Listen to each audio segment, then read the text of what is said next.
Okay, so here we are on step 14. We are now starting to look at the dampers, the rear dampers. So for this step, we need 4 of the E-rings, and that's from bag D.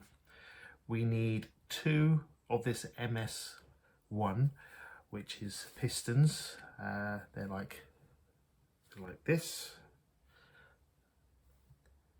We need 4 of the MS2, which are like little O-rings.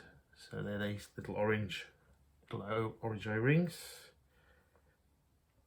We need also from the damper bag the piston rods. We need 2 of those, which are here. We also need the O-ring cap. We need 2 of those, so there's 2 pistons for the back. And we actually need the MS6, which is the damper cylinder itself.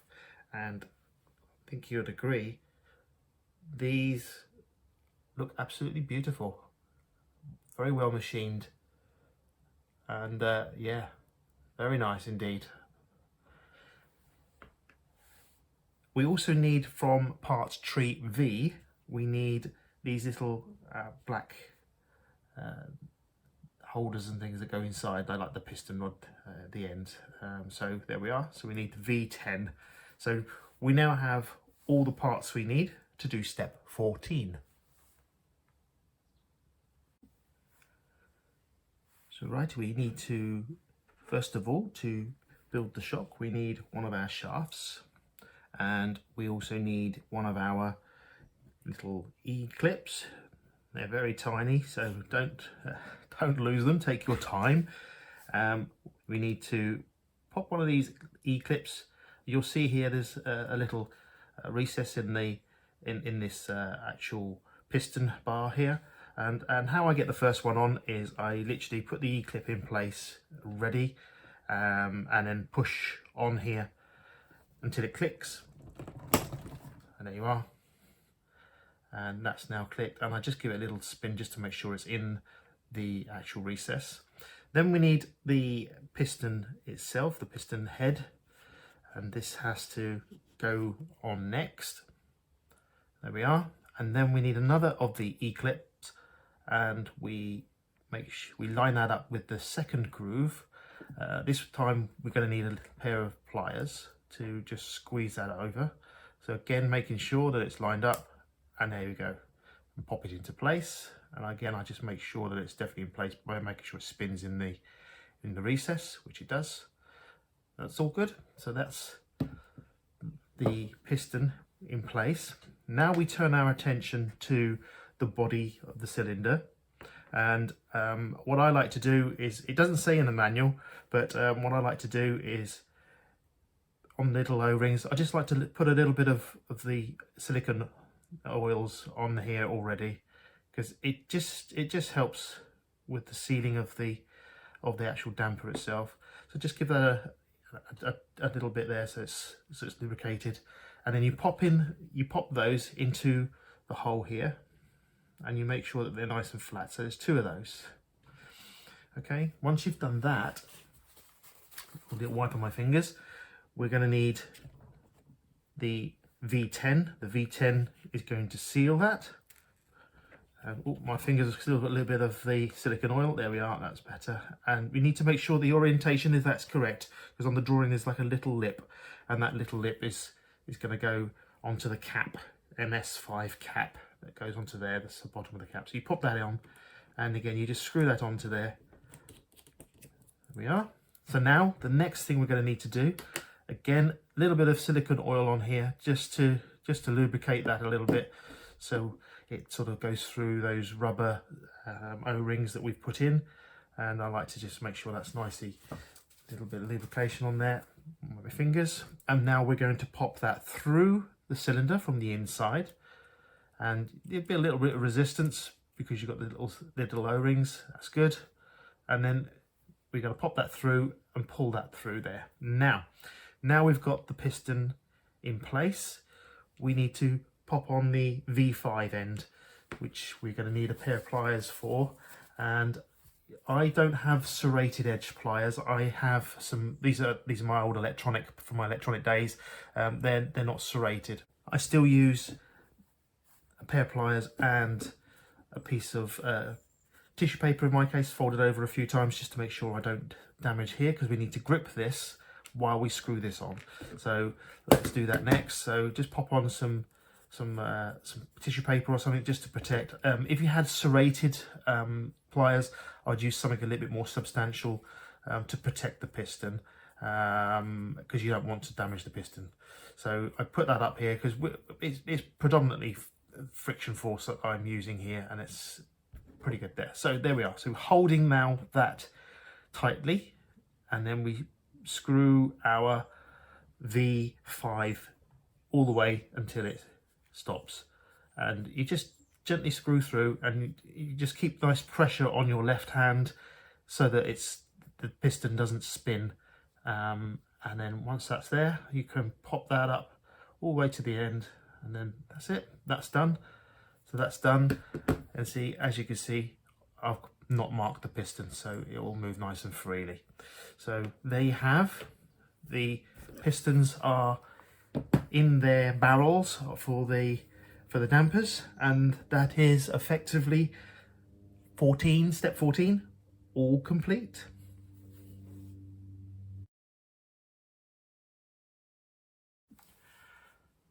We're now on step 15. Now step 15 is all about filling those dampers with the oil to make sure that they're nicely smooth and operate nice and freely. So for this step we need the MS3s, which are the rubber little rubber seal oil seals. We need 2 of those. We need MS4, which is actually the cylinder cap that will go on top of the cylinders. We need the cylinder assembly that we did from step 14. We need those 2. We need 2 of those. And from the parts tree V, we need a couple of these cap and where these are going to actually fasten onto the chassis. So these go inside the caps. So we need a couple of those too. Again, take those off and give them a rub down with a little bit of wet and dry paper just to make sure they're nice and smooth from the parts tree. So I'm going to slide that back into camera view because I want you to see that. We're also going to need the damper oil, which you get in the kit. Of course, there is a section here that talks about the various oils, soft, medium and hard, and so you can adjust the dampers and how well they function on the car depending on the terrain and your driving, etc. So there's a little bit of adjustability there, and we're going to need a bit of tissue paper because it might get a little bit silicone oil might get a little bit weeping out. So we now have the parts we need for step 15, and we'll start doing that next. Right, so for filling up our damper oil into our dampers, so from step 14, we remember we have the bottom here where the cap was. Now we just need to make sure that's now nipped up, and that is now nipped and tight. So now we have that, we can pop the cylinder up to the top now. Okay, so now what we're going to do is we're going to gently fill this cavity, this damper oil, the cylinder. So I like to sort of pop a little bit in at the top after bringing the cylinder up to the top, just to bring that down a little bit, because we want some of the oil to drop down the back of the cylinder, and the idea is as I'm trying to reduce the amount of air, so I've popped it down about another 5 millimeters, popped a little bit more in, and draw that down, and it'll be a little bit of air bubbling through. And now we'll drop it about halfway down, and we'll fill up with a bit of oil again and bring that down, and now we can all the way down to the bottom. And now what we're doing is you notice the little holes that were in the piston. We at the same time as I do gentle up and down of the piston movement and spin the piston at the same time, because I want that oil to drop behind and drop into the bottom of the barrel, which it now seems to be. And again, by moving the piston up and down, if there's any air underneath, that will come up and bubble up to the top of the piston there. So that's there's no bubbles in there now. So what I now do is, again with your silicone oil from Tamiya kit, just top up now to sort of kind of almost full. And what we're looking to do now is move this piston up and down its travel from bottom, fully bottom, all the way up to fully top and fully bottom.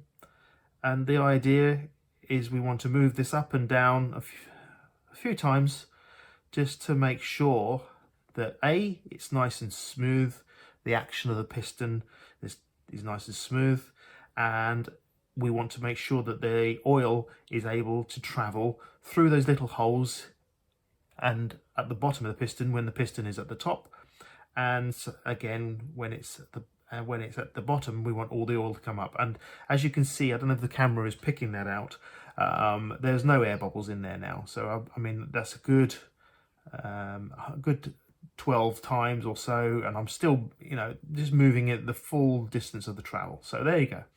I'm happy with that. It's nice and smooth, and I'm popping that up, and I can come up to the full, and I won't, there's still a touch of oil in the top that will stop any air from going through. So we're nicely sealed, because as you can see that if I bring the piston right up to the top there, now that it's at the top and its fullest travel, there's no air, there's no bubbles, and the piston is not pulling any air through because we've got enough oil layer on the top. So that's nicely there. So now the next thing we do is we need the rubber cap. So the rubber cap goes on. Then we've got the attachment, so it goes into the on top here. This is the V9, and then we have the MS4, which is the cap itself and then you screw that onto the piston. There we are. And I don't do it too tight for the moment because I want to do another travel. That's pretty good. There we are, that's pretty good. I'm happy with that.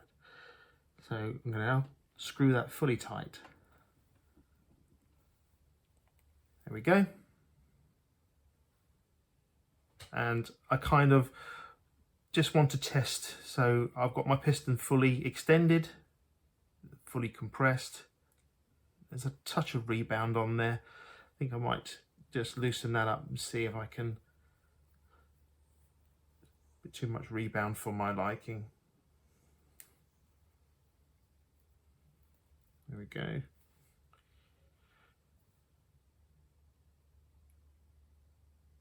That's pretty good. The real touch, it's nice and smooth. Just wanted to take out some of that rebound. There we are. And there's a little, you can see there's just a small amount, but it's very small and very slow. And I'm happy with that. And the piston movement is very smooth. Happy with that. Very nice indeed. So there you are. That's how you do the dampers. Other people have different methods. Some people, before putting the bottom eye here on, some people drop some oil in first, popping a finger over the bottom, stopping it from leaking through, of course, and then fill up the bottom of the cylinder. The main objective here is to make sure you don't have any air in there. It doesn't matter how you do it, it's just don't have any air in there. It should be a nice smooth action.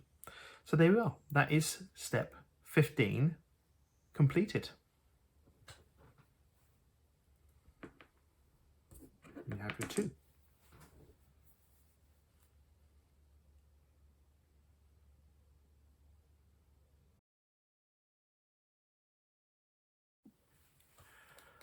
Okay, so now we're on to step 16, and we now have all the parts we need for step 16. So from the list on the side on step 16, we've got from bag A, we've got the 3mm by 14mm step screws, and we need 4 of those. from the suspension bag, we need the 2 springs. There we are. So we've got 2 of those.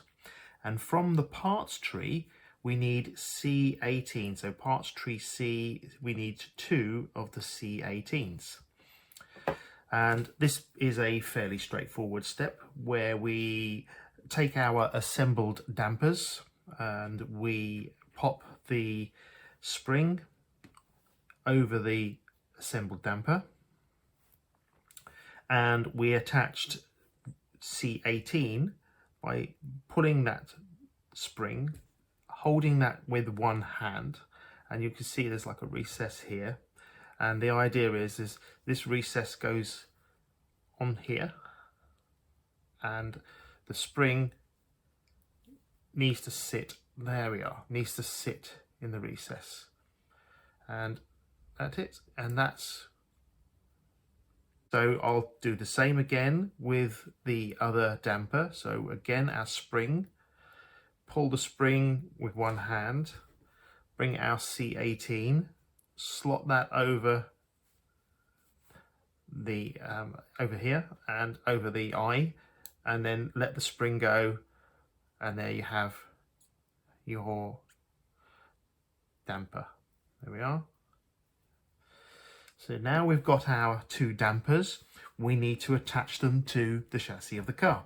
And we do that using the 4 step screws, so 2 for each side. So bringing the car into the chassis into shot now, and bringing it through, and there we are. And they're effectively going to go on the chassis. Let's see which is the best side for you to view. Yes, we'll do it from this side so you can view. So this is your rear trailing arm. So it's going to go onto this attachment here and to this attachment here using the step screws.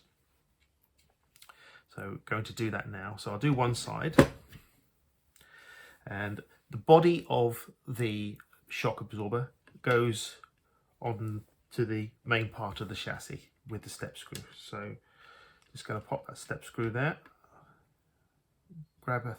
just grab a thread, so it's got a thread, take my Tamiya screwdriver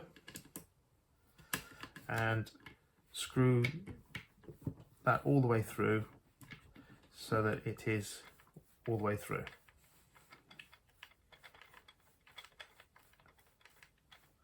There we are. I think we need a bit more.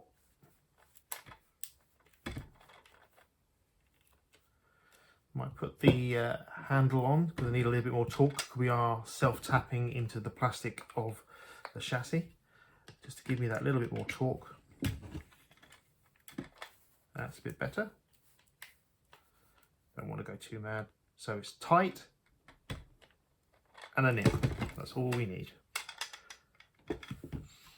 And the same again on the other side of the shock absorber into the top of the rear trailing arm. So pop your screw through, your step screw through, find your hole of your rear trailing arm. There we are. And screw that all the way through.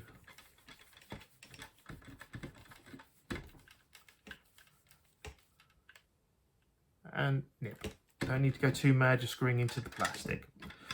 And you do the same with the other side. So I'll spin that round for you. Bring our shock absorber and our screws to the other side there.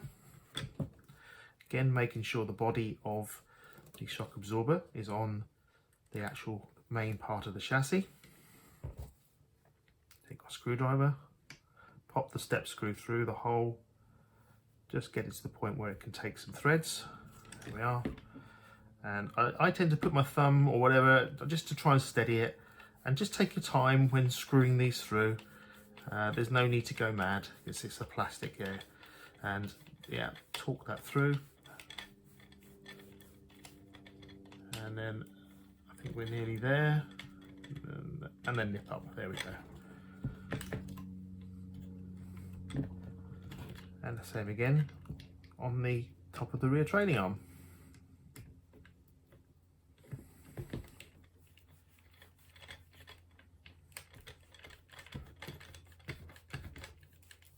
There we are. How are we getting on? I think a little bit more. Just bring that out so I can see.